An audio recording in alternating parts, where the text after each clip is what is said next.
Welcome back to the Gunpla Network. I'm Murdoch, and it's about time I get to reviewing the Master Grade Sengoku Astray Red Frame. Before we begin though, this video is brought to you thanks to our sponsor, Canadian Gundam. Looking for that next kit or tool to complete your collection? Canadian Gundam's got you covered. With a vast selection of Gunpla, Plamo kits, paints, and tools, you're sure to find what you're looking for. And then, you have their flat rate shipping across North America and private warehouse options. But wait, there's more.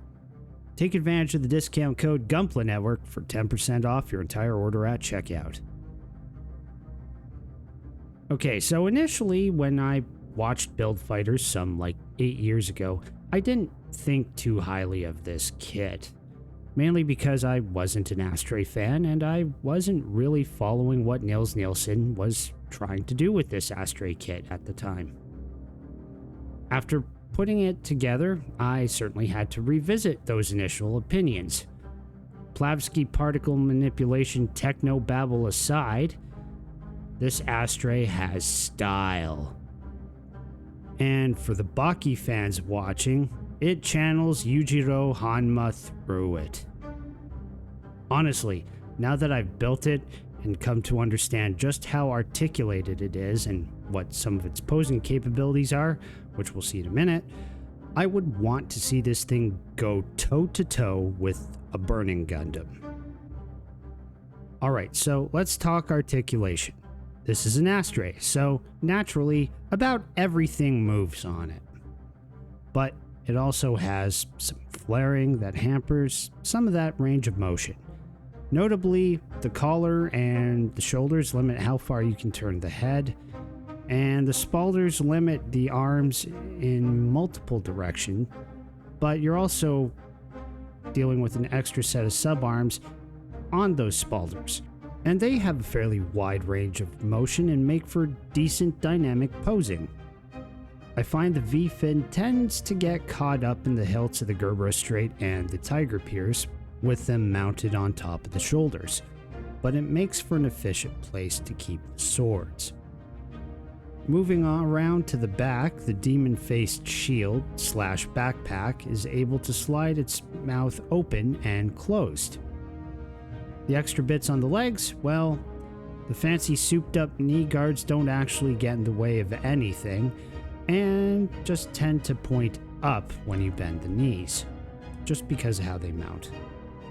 The shin plates, though, they do limit a little bit of ankle rotation with the extra cover over the foot. That is, however, on a hinge, so it's not like it limits anything that much. Nice to have a little mitigation factor. Only other major difference here is that the feet have a tabby sole styling and a wider toe segment that allows for more standing stability. Not that this kit isn't rock solid already. Here, I have the red frame stripped of about 90% of the extra parts that make it the Sengoku Astray. As you can see, with the exception of the feet and the thigh plates really and parts of the face, it's almost entirely a red frame or red frame Kai base kit. Point is, it's very clearly still an Astray underneath all that stylized embellishment for toys to life magic. If we're going to talk about accessories, well, there's not a whole lot to really discuss here. The Gerber Astray and Tiger Pierce come without their respective saya, but retain that lovely little detail of having their names etched into the tangs of the swords. I didn't bother to really study my real grade red frame, so I actually had to pull it out and see if they did the same thing for it. Spoiler alert, they did. And it's a really cool attention to detail touch. The other notable accessory is that demon back, or as it is actually named, the Oni no Tate, implying it's an ogre face. Like I said, it's technically a backpack, but it can be removed and wielded like a buckler or a bossed shield. I want to say aside from being a shield and thrust pack, it did other cool things, but that seems to be in my imagination.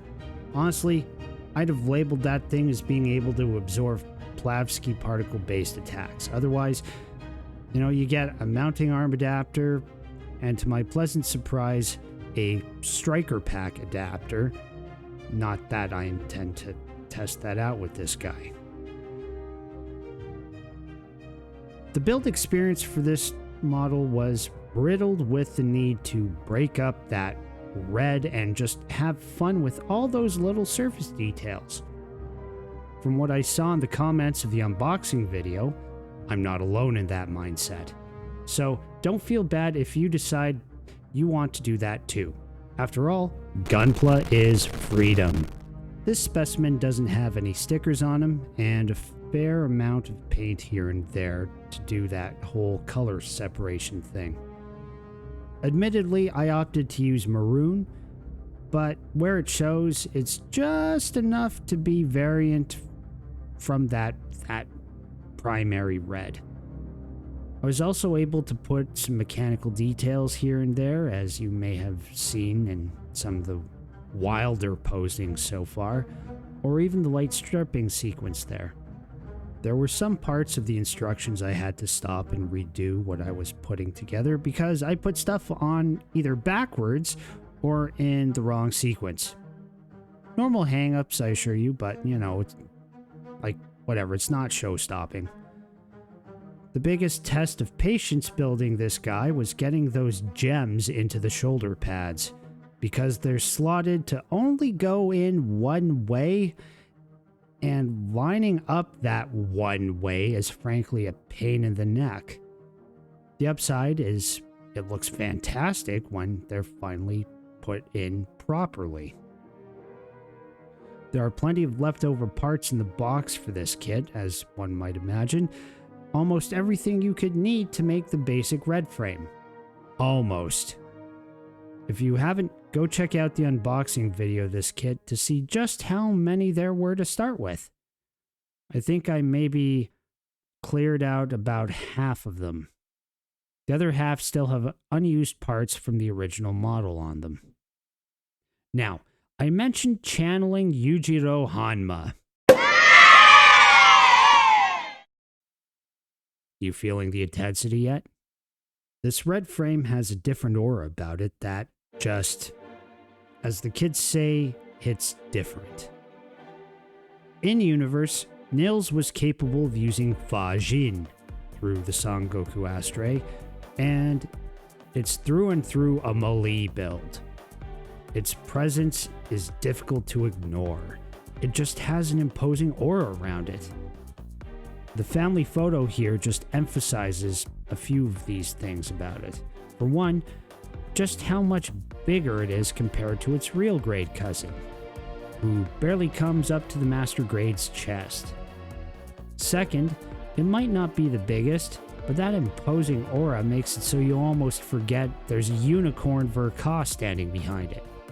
And third, that same imposing aura being involved again, sure, it's got extra little gimmicky things that make it a little more flashy, but compared to the majority of its seed Gundam brethren, the Sengoku Astray is still relatively conservative.